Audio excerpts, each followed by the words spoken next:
Bonjour à toutes et à tous. 8 mois après, je décide enfin de reprendre les vidéos documentaires. Aujourd'hui, on va parler de SpaceX et de ses fusées.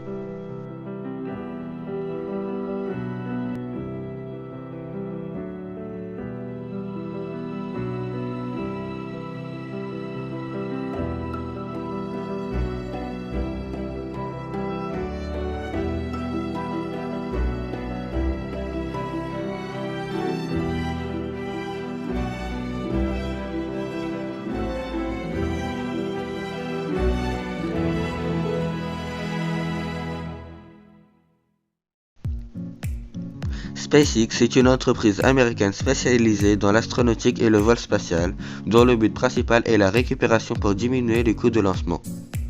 Le siège social de SpaceX se situe à Hawthorne, en Californie, et l'entreprise a environ 9500 employés. Elon Musk, créateur de Tesla, a décidé de créer SpaceX le 6 mai 2002. SpaceX est l'un des deux entreprises privées ayant avec la NASA un contrat de transport de fret vers la Station spatiale internationale. L'entreprise développe des projets d'exploration spatiale vers la Lune et Mars et le programme Starlink d'accès à haut débit à Internet par satellite sur Terre. Le nom officiel de SpaceX est Space Exploration Technologies Corporation, mais le nom est trop long, donc le nom est rapidement devenu Space Exploration, puis le mot Exploration est réduit à la lettre X, ce qui donne SpaceX. SpaceX a actuellement deux fusées en service, la Falcon 9 Full Thrust Block 5 et la Falcon Heavy. Une troisième fusée est en phase de test, la Starship, qui permettra d'aller sur la Lune et sur Mars. La première fusée développée par SpaceX est le lanceur léger Falcon 1. La Falcon 1 est un lanceur réutilisable qui peut placer, selon Elon Musk, 670 kg en orbite basse. 5 lancements de la Falcon 1 ont eu lieu entre 2006 et 2009, dont 3 sont des échecs. Contrairement aux autres lanceurs privés, la Falcon 1 utilise des composants entièrement conçus par SpaceX. Le premier vol a lieu le 24 mars 2006 et le lanceur a été détruit environ 1 minute après le lancement. Le second tir devait initialement avoir lieu à la base de Vandenberg sans charge commerciale, mais a finalement eu lieu le 21 mars 2007 depuis l'île d'Omelek dans l'atoll du Kwajalein. Le moteur du second étage s'est éteint prématurément et la charge utile retombe sur Terre après avoir cumulé jusqu'à 320 km d'altitude. Le troisième vol a eu lieu le 3 août 2008 et se termine également par un échec à cause de la collision entre le premier et le second étage au moment de la séparation. Le quatrième vol, le 28 septembre 2008, est un succès. SpaceX devient alors la première entreprise privée à mettre un satellite en orbite. Le 14 juillet 2009, cinquième vol de la Falcon 1 et met en orbite le satellite d'observation malaisien RASAT. Une nouvelle version plus performante du lanceur Falcon 1 a été envisagée avant l'abandon du programme. C'est le début de la Falcon 9. La Falcon 9 est un lanceur spatial lourd dont la dernière version peut placer une charge utile de 22,8 tonnes en orbite basse ou de 8,3 tonnes en orbite de transfert géostationnaire. Le développement d'une première version de la Falcon 9 a débuté en 2005 et il a effectué son premier vol le 4 juin 2010. La fusée a 2 étages, elle était propulsée par les moteurs Merlin de SpaceX, brûlant de l'oxygène liquide et du kérosène de qualité fusée. Si la Falcon 9 version 1.0 avait été utilisée pour lancer des charges utiles autres que le Dragon en orbite, il aurait lancé 10 450 kg en orbite terrestre basse et 4 540 kg en orbite de transfert géostationnaire. À la suite du deuxième lancement des services commerciaux de réapprovisionnement, la Falcon 9 version 1.0 a été retirée de l'utilisation et remplacée par la version 1.1. La Falcon 9 version 1.1 a été développée entre 2011 et 2013. Elle a effectué son premier lancement en septembre 2013 et son dernier vol en janvier 2016. Les 2 étages de la fusée utilisaient de l'oxygène liquide et du kérosène de qualité fusée. La Falcon 9 version 1.1 pourrait soulever des charges utiles de 13 150 kg en orbite terrestre basse et de 4 850 kg en orbite de transfert géostationnaire. À partir d'avril 2014, les capsules Dragon ont été propulsées par la Falcon 9 version 1.1 pour livrer du fret à la Station spatiale internationale dans le cadre du contrat de service de réapprovisionnement commercial avec la NASA. Mais la mission CRS-7, lancée le 28 juin 2015, fut un échec.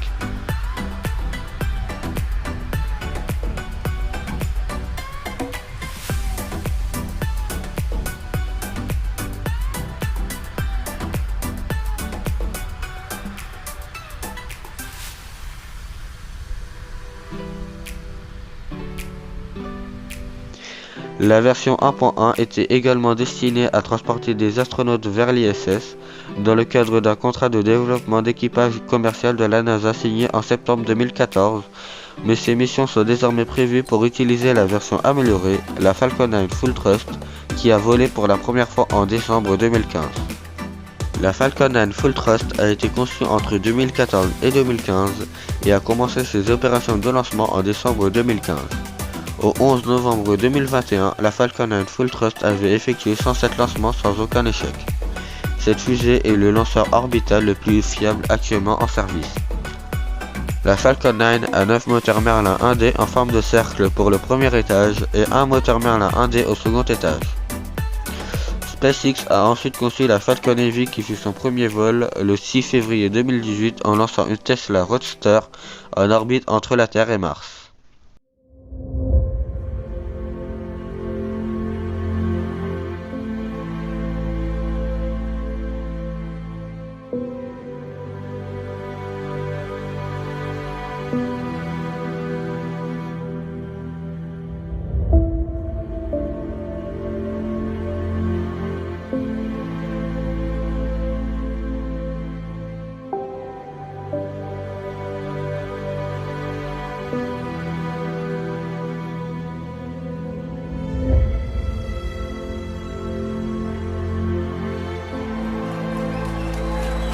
Launch director on countdown 1. SpaceX Falcon Heavy, go for launch.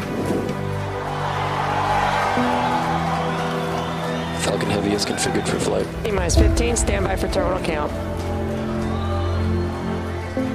10, 9, 8. Side booster ignition. 6, 5, 4, 3, 2, 1.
Actuellement, la Falcon Heavy est la fusée la plus puissante du monde. C'est 3 Falcon 9 côte à côte pour le premier étage et les boosters. Après la séparation des boosters, la Falcon Heavy devient entre guillemets une Falcon 9 basique. Pour finir, SpaceX a conçu le Starship qui actuellement est encore en phase de test. Le Starship est une fusée qui doit nous permettre d'aller sur la Lune et sur Mars. Le Starship est propulsé par le premier étage Super Heavy, anciennement appelé Big Falcon Rocket. La fusée orbitale visant une capacité à placer une charge utile de plus de 100 tonnes en orbite basse. Ce nouveau lanceur aura la particularité d'être entièrement réutilisable. Il vise également à lancer des satellites vers l'orbite basse ou géostationnaire et pourrait à terme remplacer les Falcon 9 et les Falcon Heavy pour devenir le lanceur principal de SpaceX. Les 2 étages propulsés par des moteurs Raptor et brûlant un mélange de dioxygène liquide et méthane liquide. Après des essais sans succès, le Starship SN-15 se pose sans exploser sur la base de Boca Chica après un bond de 10 km le 6 mai 2021. Maintenant parlons de ces capsules. Comme SpaceX envoie également des astronautes ou des capsules de ravitaillement, SpaceX a ses propres capsules, les capsules Dragon. Pour le transport de ravitaillement, il y a le cargo Dragon. Le cargo Dragon assure conjointement avec les vaisseaux Cygnus, ATV, HTV et Progress le ravitaillement de la Station Spatiale Internationale depuis 2012 à la suite du retrait de la navette spatiale américaine. Il peut placer en orbite jusqu'à 6 tonnes de fret qui peuvent être répartis entre la partie pressurisée et un compartiment non pressurisé. Il est conçu pour revenir sur Terre en ramenant jusqu'à 3 tonnes de fret. L'amarrage à la station se fait par une écoutille de grande taille et est réalisé automatiquement ou par l'opérateur situé dans la station qui utilise le bras Canadarm2. Depuis la fin du programme de la navette spatiale américaine, le vaisseau Cargo Dragon est le seul engin pouvant rapporter une quantité significative de fret au sol. Pour le transport d'astronautes, il y a la Crew Dragon. La Crew Dragon assure depuis 2020 la relève des équipages de la Station Spatiale Internationale. Le vaisseau est capable de transporter un équipage de 4 astronautes en orbite basse. Crew Dragon est avec CST-100 de Boeing l'un des 2 vaisseaux développés en réponse à l'appel d'offres lancé en 2010. Ce dernier avait pour objectif de reprendre les missions assurées provisoirement par les vaisseaux russes Soyouz à la suite du retrait de la navette spatiale américaine en 2011. Le vaisseau est placé en orbite par une Falcon 9. La capsule possède des moteurs Super Draco pour éjecter la capsule en cas de défaillance au décollage.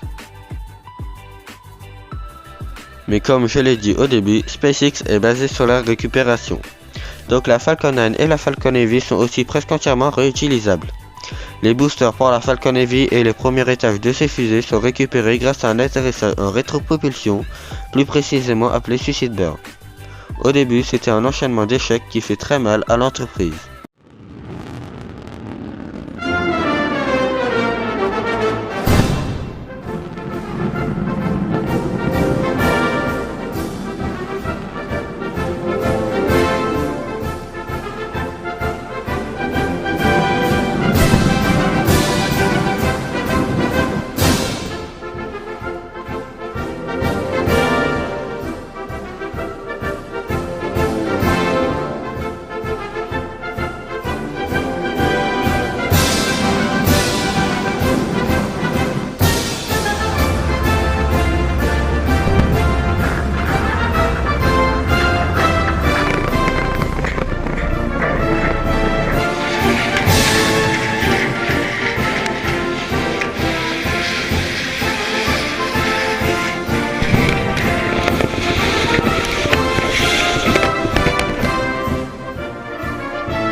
Mais les efforts payent car le 22 décembre 2015, le premier étage d'une Falcon 9 parvient à faire un atterrissage sur la terre ferme.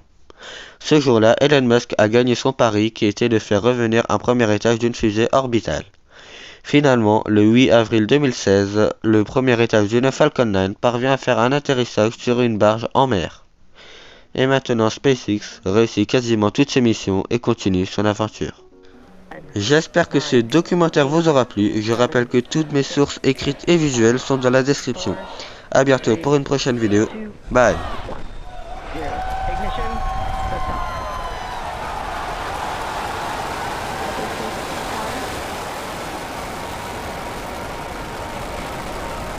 Vehicles pitching downrange. And we're beginning deep throttle.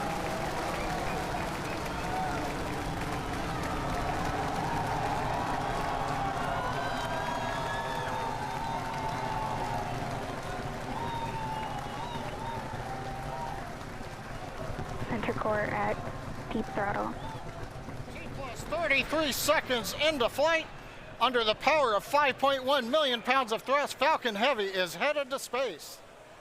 We're throttling down at T plus 40 seconds to Side booster prepare throttle for bucket. maximum dynamic pressure. Power and telemetry are nominal. We're hearing reports. Power and telemetry are nominal. Vehicles supersonic. You may have heard the call out on Side Net booster 1. stepping up. Vehicle is supersonic.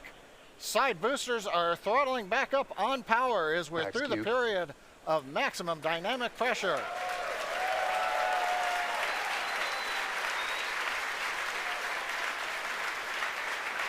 Trajectory looking good. You can hear the applause behind me as we've gotten past maximum dynamic pressure.